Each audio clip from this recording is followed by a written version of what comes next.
To start out with, I do want to address the debt deal that was passed just earlier this month to raise the debt ceiling.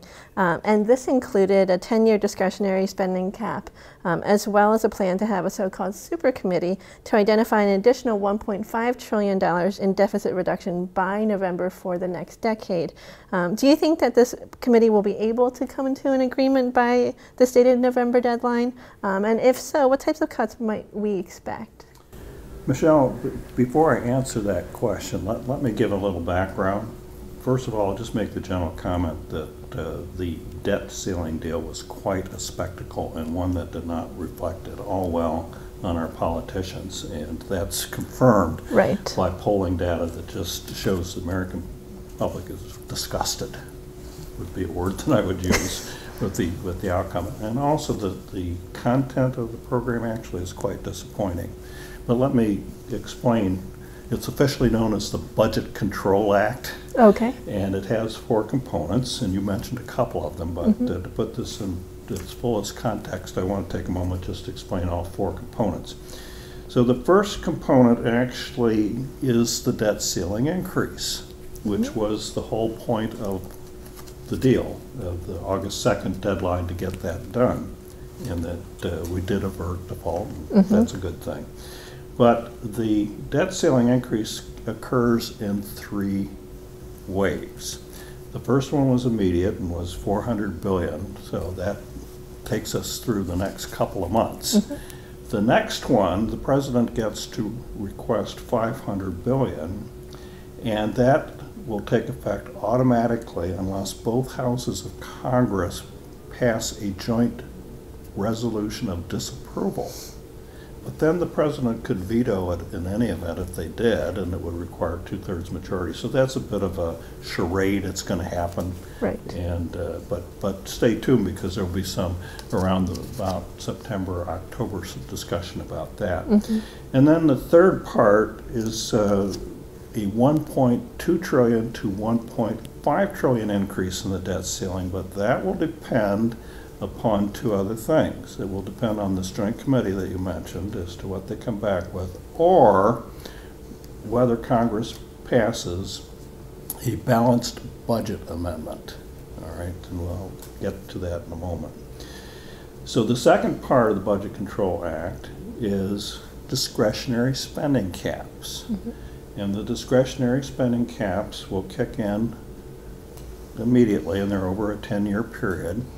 And about 55% of them are focused on non-security aspects of the budget, and 45% on security, which really means the defense budget. All right, and those are they're discretionary, but they're supposed to be automatic, and that amounts to $920 billion when you include interest savings. All right, so now keep in mind the target was 2.4 trillion.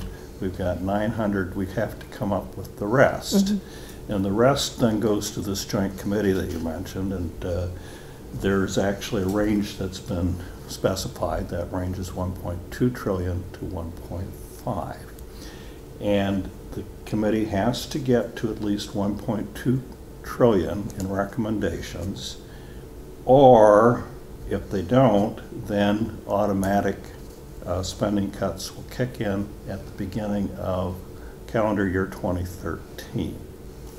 Does this sound a little complicated to you?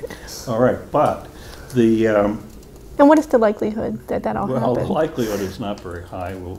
I'll get to that moment, but the 1.2 trillion minimum that's required, if that's not reached, then there are automatic spending across the board cuts that will kick in beginning in 2013, and to get to the arrangement. Now, you say, well, what's the likelihood of getting a deal? Well, you've got 12 members on this committee, 3 from each of the parties, both House and Senate.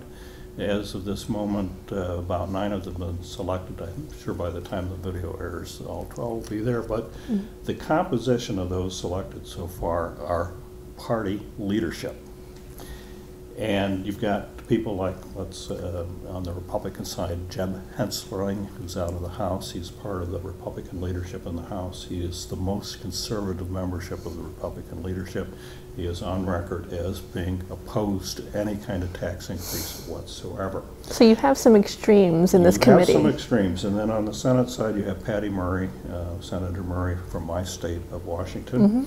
And she is part of the Democratic leadership. In fact, she chairs the Democratic Senate Leadership Campaign Committee.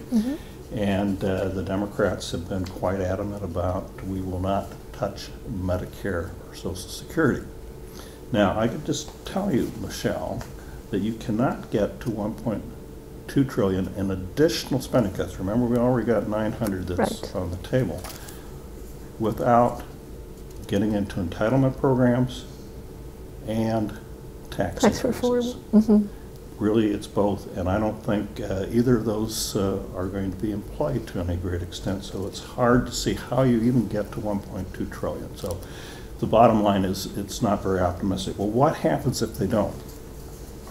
Well, what happens, again, as I said a moment ago, is you have these automatic cutbacks kick in at the beginning of 2013, which is conveniently just after the presidential election. So we will see what happens, but I'm not particularly optimistic.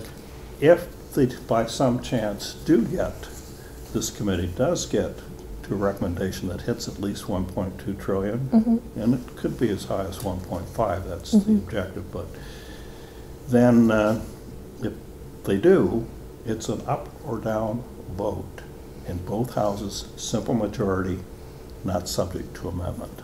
Wow. So that part probably is a good part, but having these 12 people get together to have a compromise just seems improbable at this point in time. Now, what could change that? What could change it would be financial turmoil in the marketplace. It's a long time between now and November 23rd, which is when their report is due to Congress. And we could have a lot of pressure that develops to change political attitudes. But based on what happened leading up to August the 2nd, there's no reason I see for optimism. Okay, well, thank you for being honest. Now, if these automatic spending cuts come into place, what will be affected? Will it be everything across the board? Will it be particular programs?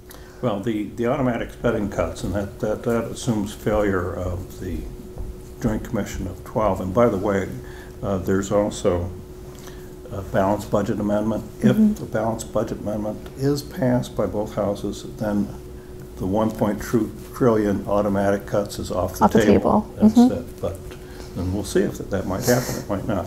I wouldn't care to predict the outcome on that one at this point. Okay. But the automatic spending cuts come equally out of defense and other programs, with the exception that Social Security, certain low-income programs are exempted, and Medicare can only be cut by a maximum of 2%. Wow. So again, that means that the rest of it has to come out of what remains. Right.